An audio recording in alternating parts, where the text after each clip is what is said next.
Big TV Rythu Mitra కార్యక్రమానికి స్వాగతం. మనం ఇప్పుడు జనగామ జిల్లా రఘునాథపల్లి మండలం రామన్నగూడెం గ్రామంలో ఉన్నాము.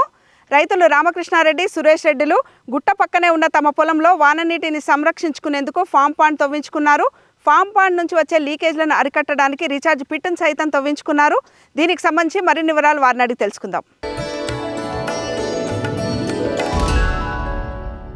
రామకృష్ణారెడ్డి గారు నమస్కారం అండి. నమస్కారం మేడం. మీ పొలానికి వస్తే చాలా సంతోషం వేసింది. ఎందుకంటే గుట్ట నుంచి వచ్చే నీళ్ళని సద్వినియోగం చేసుకుంటున్నారు. మళ్ళీ ఫామ్ పాండ్ నుంచి వచ్చే లీకేజ్లని, అలుగు పోస్తే వచ్చే నీళ్ళని మళ్ళీ రీఛార్జ్ పిట్లోకి మళ్ళిస్తున్నారు.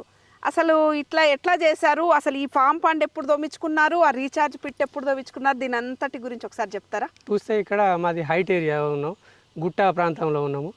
ఈ గుట్ట ప్రాంతంలో నీటి లభ్యత చాలా తక్కువ మేడం. అలాంటప్పుడు మేము ఏం చేసాము, కొన్ని బోర్లు వేసాము. ఫస్ట్ బోర్లు వేస్తే బోర్లు పడలేదు, లాస్ అయినాము. సుమారు అప్పట్లోనే 1-2 లక్షలు ఖర్చు పెట్టుకున్నాం, లాస్ అయినాము. ఇక ప్రత్యామ్నాయంగా ఏం చేయాలి అనే ఆలోచన చేస్తుండగా మా పక్కన వేరే 2 రైతులు సొంతగా ఉపాధి హామీలో కానీ కుంటలు తోపించుకున్నారు. వాటిని ఆధారం చేసుకొని మేము మా సొంత డబ్బులతోనే మేము గుట్ట మనకు ఒక అవకాశం ఇస్తుంది. సహజ సిద్ధమైనటువంటి గుట్ట ద్వారా కూడా మనం కూడా వినియోగించుకోవాలి, మనం ఉన్నదాని నుంచి డెవలప్ కావాలి అనే ఆలోచన తరుణంలో ఏం చేసాము, గుట్ట దాకా మాకు సొంత ల్యాండ్ ఉంది. దాని నుంచి వర్షపడ్డ నీటిని వృధాగా చెరువులోకి పోయి చెరువు కింద ఉన్న వాళ్ళకు లాభం అవుతున్నది. అలా సరే వాళ్ళు లాభం అవుతున్నారు, మన ఇవి పోకుండా వేరే ద్వారానే లాభపడతారు. మనం ఏం ఆలోచన చేసినాం, చెరువు మనం కూడా ఒక చిన్న పాండు దవ్వుకోవాలి. దాని నుంచి గుట్ట నుంచి వేస్ట్ వాటర్ పోయేదాన్ని మేము డైవర్షన్ చేసుకున్నాం మా సొంత భూములకు. చేసుకొని 15 సంవత్సరాల క్రితము సుమారు ఒక 15 నుంచి 20 గుంటల మధ్యలో ఒక కుంట ఇదే పాండు తవ్వించుకున్నాము. అంటే దాదాపు 1/2 ఎకరానికి దగ్గరకు ఉంది. అవునండి, చాలా పెద్దగా ఉంది మీ ఫామ్ పాండ్. అవునండి, నా సొంత ఖర్చులతోనే మేమే చుట్టూ కట్ట వేసుకొని కుంటని తోపించుకొని చిన్న చెరువును తయారు చేసి. అవునండి, ఆ విధంగా చేసుకుని మేము ఆ తదుపరి ఏం చేసాము, ఎక్కడ నీటి చుక్క పడ్డా కానీ దీనికి మలుపుకునే ప్రయత్నం చేసాము. మనం దీన్ని స్టోరేజ్ చేసుకోవాలి. అట్లా చేసుకొని మేము సక్సెస్ చేస్తున్నాము. దీని తర్వాత వచ్చేసి ఇందులో వాటర్ని తిరిగి బీడు భూములని పొలాలు అచ్చుకట్టినాం. ఏట వాళ్ళకు ఉన్న పొలాలన్నీ సమాన లెవెల్లో ఆ పొలాలు అచ్చుకట్టినాము. అచ్చుకట్టి పొలాలలో పంటలు పండించాము. ఒక 2-3 సంవత్సరాలు మంచిగా పండించాము. పండించిన తర్వాత వరి పైరు మీద కాస్త ఇన్కమ్ తక్కువ అనిపించింది. వరి పైరు మీద కాదు అని కూరగాయలకు ఆల్టర్నేట్గా అట్లా పోయాము. అట్లా కూరగాయలు పండించుకుంటూ ఇప్పటి వరకు కూడా మంచి ఆదాయాన్ని తీస్తున్నాము. మళ్ళీ ఈ ఫామ్ పాండ్ కింద కూడా మళ్ళీ రీఛార్జ్ పిట్ తీశారు కదా, ఎందుకు తీశారు అది? అయితే ఇక్కడ ఒక చిన్నది ఇబ్బంది వచ్చింది మేడం. ఈ ఫామ్ పాండ్ మన దాంట్లో తీసుకున్న కొంచెం లీకేజ్ వాటర్ వెళ్తున్నాయి. లీకేజ్ వాటర్ పక్క చిన్న పొలంలోకి వెళ్తున్నాయి. ఈ లీకేజ్ వాటర్ వాళ్ళ దాంట్లో పొలాలలోకి వెళ్తున్నాయి. అవునండి, వాళ్ళ దాంట్లోకి వెళ్తుంటే కాస్త ఎంతసేపు వాళ్ళ పంటలు నష్టపోతాయి, జాలు పడతాయి. వాళ్ళు కూడా ఆర్గ్యుమెంట్ కంప్లైంట్స్ చేస్తున్నారు. ఇలా కాదు, దీనికి ఏదైనా ప్రత్యామ్నాయ ఆలోచన చేయాలని ఆలోచిస్తుంటే మన నేలతల్లి అయినటువంటి సురేందర్ సార్ది ఒకరోజు స్టేటస్ చూడడం జరిగింది. ఆయన స్టేటస్లో ఏముంది, బోర్ రీఛార్జ్ అనేది ఒక స్టేటస్ చూశాను. సార్తో మాట్లాడితే ఇలా ఉంది, ఓకే ఇలా చేసుకోవాలి అంటే ఓకే చేసుకోండి, ఇది మంచి సక్సెస్ అవుతారు అని చెప్పడం జరిగింది. వచ్చి తను టెస్ట్ చేసిండు. ఉత్తగానే బోర్ రీఛార్జ్ అనగానే బోర్ రీఛార్జ్ వాటర్ తీసుకుంటుందా తీసుకోదా అనే ఉద్దేశంతో చేసిండు. చేసి ఒక 5,000 లీటర్ ట్యాంకర్ని తీసుకొచ్చి వాటర్ దాంట్లోకి ఇంకింపజేస్తే అప్పుడు తిరిగి పైకి రాలేదు వాటర్ని. తీసుకొని ఓకే ఇది సక్సెస్ అవుతుంది, మీరు ఎన్ని వాటర్ ఇచ్చినా ఇది తీసుకుంటుందని చెప్పడం జరిగింది. ఆ తర్వాత వచ్చేసి ఈ లీకేజ్ వాటర్ని సుమారు మనకు ఒక 16 నుంచి 20 లెంతులు, తెల్ల పైపుల లెంతులు అన్నట్టు అంత దూరంలో ఉంటుంది ఈ కట్ట నుంచి మా సొంత బోర్ దగ్గర. అదే మీ పొలం ఏమో ఇక్కడ ఉంది, మధ్యలో వేరే వాళ్ళ పొలం ఉంది, మీ బోర్ అక్కడ ఉంది. అవునండి, అక్కడికి కింది నుంచి పైప్ లైన్ వేసి. అవునండి, 2.5-3 ఫీట్ల నుంచి కందకం తీసాము. కందకం తీసి ఇక్కడ ఈ మా అదృష్టం ఏముందంటే కుంట వచ్చేసి హైట్లో ఉంది, మా బోర్ వచ్చేసి డౌన్లో ఉంది. ఉంది. అవును. అక్కడికి ఇక్కడికి డౌన్ ఉండడం వల్ల ఈ లీకేజ్ వాటర్ని ఒక దగ్గరికి జమ చేసి అక్కడ నుంచి పైప్ లైన్ ద్వారా అక్కడికి ఆ రీఛార్జ్ ఫిట్కి అనుసంధానం చేసాము. మంచిగా రీఛార్జ్ అవుతుంది. మత్తడి వాటర్ని కూడా దానిలోకి తీసుకుంటున్నాము. ఇది ఇప్పుడు ఎక్సెస్ లీకేజ్ వాటర్ తీసుకుంటున్నాము. ఇది నిండంగానే అలుగు పోసే నీళ్లు కూడా సేవ్ అవుతాయి. లీకేజ్ అక్కడికి వెళ్ళిపోతే అంతా కూడా రీఛార్జ్ పిట్లకి వెళ్ళిపోతాయి. అన్నీ అక్కడికి వెళ్తాయండి. ఈ గుట్ట నుంచి వచ్చే నీళ్లు సంరక్షించుకోనికనేమో ఫామ్ పాండ్ తవ్వుకురు. అవునండి. ఫామ్ పాండ్ లీకేజ్లను ఫామ్ పాండ్ అలుగు పోస్తే వచ్చే నీళ్ళని రీఛార్జ్ పిట్కు మళ్ళీ ఇస్తున్నారు. అంటే ఎక్కడ నీళ్ళని మొత్తం ఇంకింపజేస్తున్నారు. కంపల్సరీ ప్రతి నీటి బొట్టుని కూడా భూతల్లికి ఇంకింపజేసినప్పుడు తిరిగి మనకు ఎంతో కొంత ఇస్తుంది, సహాయం చేస్తుంది. మళ్ళీ నాకు ఒక్కడికి కాకుండా భూమిలోకి ఇంకింపజేసిన నీళ్ళు పక్క సోదరులకు వాళ్ళకు కూడా భూమి ఏదో విధంగా సహాయం చేస్తుంది. రామకృష్ణారెడ్డి గారు, మీరు చేసిన మంచి పని వల్ల ఈ ప్రకృతి వనరుని ఒడిసి పట్టడం వల్ల మీకు ఉపయోగపడుతుంది, ప్రకృతి కూడా అంటే జీవ వైవిధ్యానికి ఉపయోగపడుతుంది, తోటి రైతులకు కూడా ఉపయోగపడుతుంది. మాకు కూడా ఇక్కడికి రాగానే చాలా సంతోషం వేసింది.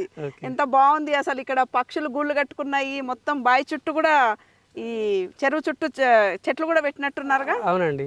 అది ఎందుకు ఆ చెట్లని నిర్మించుకోవాల్సిందంటే కట్ట గట్టిదనం కోసం ఒకటి ఆలోచన, మళ్ళీ పచ్చదనం ఉంటే ఈ నీరు ఆవిరి కాకుండా కూడా కొంత అనేది నేను అక్కడక్కడ విన్నాను. ఆ ఆలోచనతో ఇట్లా చెట్లు పెట్టారు. ఇప్పుడు ఈ ఫామ్ పాండ్ చుట్టూ కూడా ఇప్పుడు తుమ్మ, వేప, టేకు ఇవి ఎక్కువ పెట్టడం జరిగింది మేడం. ఇలా ఉంది. ఇవి నల్ల తుమ్మ చెట్లు కదా ఇవన్నీ కూడా? అవునండి, నల్ల తుమ్మ చెట్లు. అంటే దీనివల్ల కట్ట పటిష్టంగా ఉంటుంది, దీంతో పాటు పక్షులకు వాటికి కూడా నివాస యోగ్యంగా ఉంటుంది. ఇవి మా నాన్నగారు పెట్టిరు మేడం. ఇవి టేకులు మాత్రం మేము పెట్టాము, కానీ ఈ తుమ్మ, వేపలు ఇవన్నీ మా నాన్నగారే చల్లారు. నీళ్ళని కూడా తొందరగా ఆవిరి కాకుండా చూస్తుంది. అవునండి, చాలా బాగుంటది ఇది ఇలాంటి. అయితే ఇప్పుడు ఈ ఫామ్ పాండ్ తవ్వించుకోవడానికి మీకు ఎంత ఖర్చు అయింది అప్పుడు? ఓకే. అప్పుడే ఉపాధి హామీ పనులు అప్పుడు కూడా ఉన్నాయి కదా? అవునండి. మరి అవేమన్నా సహాయం అందిందా ఉపాధి హామీ నుంచి మీకు? ఈ పిట్టుకు ఎంత కాస్ట్ వచ్చింది? మేము ఫామ్ పాండ్కు మాకు ఎలాంటి ఉపాధి హామీలో అప్పుడు వచ్చేసి అడిగాము, కాకుంటే మాకు ఏమీ రాలేదు, అవకాశం రాలేదు. మా సొంత డబ్బులతోనే ఫస్ట్ వచ్చేసి ఒక 60,000 రూపాయలతోనే మేము స్టార్ట్ చేయడం జరిగింది. ఆ తర్వాత సెకండ్ ఇయర్ ఏం చేసాము, ఈ నీటి సరిపోవట్లేదు, తిరిగి మేము వాడుకోవడానికి సరిపోవట్లేదు. ఇంకా మరింత లోతు, మరింత కట్ట ఎత్తు పెంచడానికి రెండో సంవత్సరం మరో 60,000 రూపాయలు ఖర్చు చేసి 1,20,000 రూపాయలు సుమారు 15 సంవత్సరాల క్రితం ఖర్చు చేసి దీన్ని నిర్మించడం జరిగింది మేడం. ఇప్పుడు ఎంత లోతు, ఎంత వెడల్పు ఉన్నట్టు ఇది? సుమారు వచ్చేసి 15 నుంచి 20 ఫీట్ల లోతు ఉంటుంది. వెడల్పు వచ్చేసి సుమారు ఒక 35 మీటర్ల వరకు, ఎటు 35 మీటర్లు. అవునండి, అంత వెడల్పులో నిర్మించుకోవడం జరిగింది మేడం. ఇలా ఉంది. అంటే అప్పుడే బాగానే ఖర్చు చేయాల్సి వచ్చింది మేడం. ఆ బోర్లు ఎందుకు చేయాల్సిందంటే, బోర్లు వేసి నష్టపోయాము కదా, శాశ్వత పరిష్కారం కావాలి. ఇది తాత్కాలిక పరిష్కారం. అవును, ఇలా కాకుండా ఇలా బోర్లు వేయొద్దు అనే ఆలోచన ఇక మైండ్ సెట్లో నుంచి తీసాం, బోర్లు వేయాలనే ఆలోచన తీసేసినాం. ఇట్లా ఈ ఫామ్ పాండ్ నిర్మించుకోవడం జరిగింది. ఈ పిట్టు తర్వాత నిర్మించుకున్నాం. పిట్టు గత మే నెలలో చేయడం జరిగింది మేడం. లాస్ట్ మేలో చేయడం జరిగింది, 2025 మేలో చేయడం జరిగింది. ఇది ఆ లీకేజ్ వాటర్ కోసము అట్లా చేయడం జరిగింది. దానికి వచ్చేసి సుమారు 40,000 రూపాయల దాకా మాకు ఖర్చు రావడం జరిగింది. ఇక స్వచ్ఛంద సేవా సంస్థలు వాళ్ళు కొంత ఆర్థిక సహాయం చేయడం జరిగింది. మిగతాయి మనం సొంత ఖర్చులతోనే పైప్ లైన్ చాలా దూరం. అవునండి, ఆ విధంగా మనం కూడా చేసుకోవాలి. పిట్టు లోపల రాళ్ళు, పెద్ద రాళ్ళు, చిన్న రాళ్ళు, ఇసుక అన్ని వేసిరా? అవును మేడం. అక్కడ వచ్చేసి సుమారు ఎటు 10 ఫీట్ల వెడల్పు, 10 ఫీట్ల లోతు గుంత దోవడం జరిగింది. ఫస్ట్ 10 ఫీట్ల లోతు, తర్వాత అడుక్కు పెద్ద రాళ్ళు, బండరాళ్ళు వేసాము. పెద్ద బండరాళ్ళ తర్వాత మీడియం రాళ్ళు, ఆ మీడియం రాళ్ళ తర్వాత మరి స్టెప్ వైజ్గా చిన్న చిన్న గులకరాళ్ళకు వచ్చాము.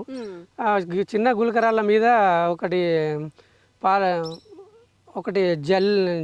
ఒకటి పాలిథిన్ లాంటిది జాలి వేసుకున్నాము. తర్వాత శాండ్, ఇసుక పోయడం జరిగింది నీటిని. ఆ విధంగా ఈ ఇంకగానే కిందికి వెళ్ళిపోతుంది. మరి ఇంకోటి ఏమవుతుంది, చుట్టూ బురద నీరు వచ్చి జామ్ అయితే తదుపరి నీరు ఇంకదు. ఆ ఆలోచనతోనే చుట్టూ గోడ కూడా కట్టడం జరిగింది. సుమారు ఒక 5-6 ఫీట్ల నుంచి చుట్టూ బౌండరీలో గోడ కూడా రాతి కట్టడంతో గోడ కూడా నిర్మించడం జరిగింది. ఇట్లా చేయడం జరిగింది. మొన్న రీసెంట్గా మనకు ఆగస్టు, సెప్టెంబర్, అక్టోబర్లో భారీ వర్షాలు పడ్డాయి. అవునండి. అప్పుడు మంచిగానే ఇంకినాయా? 100% ఇంకినాయి మేడం. ఎక్కడ ఎట్లాంటి ఇబ్బంది లేకుండా సక్సెస్ఫుల్గా చేయడం జరిగింది. ఇప్పుడు గత ముందు సంవత్సరాల కన్నా ఇప్పుడు చాలా ఎక్కువ నీరు లభ్యత వస్తుంది, బోర్ బాగా వస్తుంది.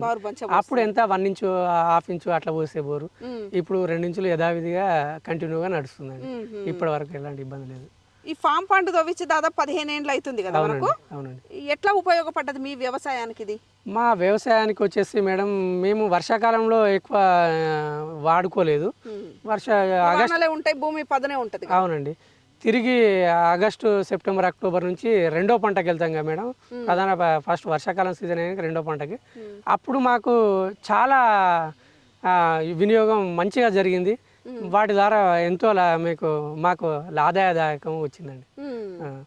బోర్ ఇప్పుడు అది ఒకటేనా? ఇప్పుడు రీఛార్జ్ పిట్ దగ్గర ఉన్నది ఇంకా ఉన్నాయా బోర్లు? వేరే దగ్గర ఇంకొక బోర్ ఉంది మేడం. ఆ రీఛార్జ్ దగ్గరది తక్కువ వస్తుంది.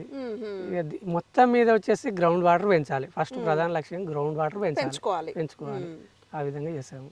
ఈ ఫామ్ పాండు ఆ పిట్టు వల్ల ఎన్ని ఎకరాలు మనకు రెండో పంట కూడా మంచిగా పండుతుంది? సుమారు తక్కువ ఒక 3 ఎకరాల వరకు మనకు ఎలాంటి ఇబ్బంది లేకుండా సక్సెస్ అవుతాం మే వరకు కూడా. ఇప్పుడు ఎక్కువనే వెళ్తున్నాయి, 5-6 ఎకరాలకు కూడా వెళ్తున్నాయి. మాకు 3 ఎకరాలు అయితే లాస్ట్ వరకు కూడా జర్నీ చేయగలుగుతాం ఆ వాటర్తోనే. అవునండి. ఇంకా ఆరుతడి విధానంలో అయితే ఇంకెక్కువనే ఎక్కువనే అండి, ఎక్కువనే వస్తుంది. అలా చాలా మంచి, ఇలా ప్రతి ఒక్క రైతు చేసుకుంటే ఎంతో వారికి స్వతహాగా లాభపడకుండా పడ్డా కానీ పక్క రైతులకు కూడా లాభమే ఉంటుంది. వారికి ఉపయోగపడుతుంది, పక్క రైతులకు ఉపయోగపడుతుంది, ప్రకృతికి కూడా ఇంత మేలు చేసిన. అవునండి, ఖచ్చితంగా చేసిన వాళ్ళం అవుతామండి. ఇప్పుడు ఈ ఫామ్ పండు ఎప్పటి వరకు బాగా నిండుగా ఉంటది? ఎప్పుడైనా అడుగు అంటుతుందా మొత్తం పూర్తిగా? అంటుతుంది మేడం. ఇప్పుడు ఇప్పటి వరకు ఇది జనవరి నెల, ఇప్పటి వరకు ఎలాంటి అడుగు అంటలేదు. మనకు వచ్చేసి ఫిబ్రవరి వరకు కూడా ఏం అంటకపోవచ్చు. ఫిబ్రవరి నుంచి మనం నీటి ఎంత తీస్తున్నామో అప్పుడు లాస్ట్ వరకు కొద్దిగా తగ్గుతాయి మేడం. ఇప్పుడు జాలు కూడా వస్తాయి మేడం. ఇప్పుడు నీటి వాటర్ పోతున్నా కొద్దీ గుట్ట అనేది హైట్లో ఉంది కాబట్టి కొంత జాలు కూడా ఆటోమేటిక్గా బావిలో ఊరినట్టు ఇందులో వాటర్ కూడా ఊరే అవకాశాలు ఉంటాయి మేడం.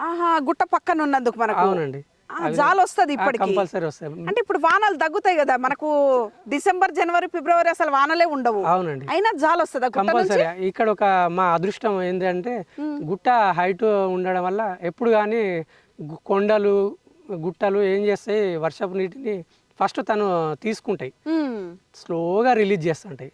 ఆ స్లోగా రిలీజ్ చేసే వాటర్ని ఇక్కడ మనం డౌన్లో ఉన్నాము, ఇది ఖచ్చితంగా జాలు అనేది ఉంటుంది మాకు. ఆ జాలు మేము ఎంత వాటర్ పెట్టినా కానీ ఎంతో కొంత ఒక రోజుకు 1 గంట సేపు నీరునైనా డెడ్ ఎండ్ పోయినా ఏప్రిల్ నెలలో కూడా మాకు కొన్ని నీళ్ళు ఇవ్వగలుగుతుంది. గుట్ట ఇస్తుంది, కంపల్సరీ ఇస్తుంది మేడం. అందుకే వెనకటికి ప్రకృతి వనరులను పరిరక్షించుకుంటే ప్రకృతి కూడా మనల్ని పరిరక్షిస్తుంది అంటారు.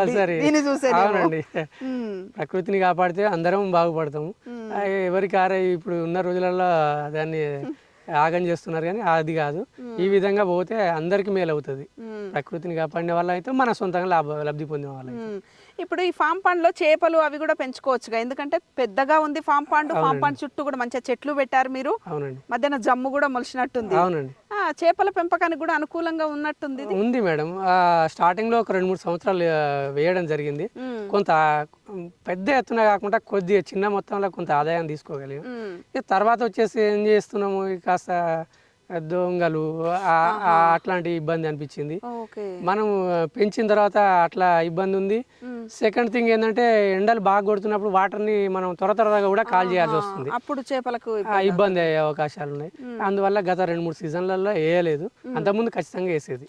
అది కూడా ఒక అదనపు ఆదాయం వస్తుంది. ఖచ్చితంగా ఆదాయం వస్తాయండి. ఇప్పుడు మీ పొలంలో ఇంకో బోర్ కూడా ఉంది అన్నారు కదా, ఒకటేమో రీఛార్జ్ చేస్తున్నారు ఈ లీకేజ్ వాటర్ తోని, ఇంకొక బోర్ కూడా ఉంది కదా. అవునండి, దాంతో ఏమన్నా దీంట్లో రీఛార్జ్ ఏమైనా చేస్తుంటారా? చేస్తాం మేడం. ఇప్పుడు ఏం అంటే అవి డైరెక్ట్ గా చిలకలకు పొలాలకు వాడుతూ ఉంటాం. అవి ఇప్పుడు అవసరం లేనప్పుడు ఏం చేస్తామంటే ఆ వాటర్ని కూడా ఇక్కడ డమ్మీ పెట్టుకోవడం జరిగింది. ఇక్కడ ఓపెన్ చేస్తే కుంట స్టోరేజ్ ఆటోమేటిక్గా ఆ నీళ్ళు కూడా వచ్చి దీన్ని నింపుతుంటాయి. అవసరం ఉన్నప్పుడు ఏమో దీంట్లోకి వెళ్ళి తీసుకొని వాడుకుంటాము, పని లేనప్పుడు ఆ బోర్ల నీళ్ళు కూడా దీంట్లో స్టోరేజ్ చేసుకుంటాం, నిల్వ చేసుకుంటాం మేడం. ఇందులో కూడా వచ్చేసి మోటార్ ఉంది, ఓపెన్ వెల్ మోటార్ వేసుకున్నాము.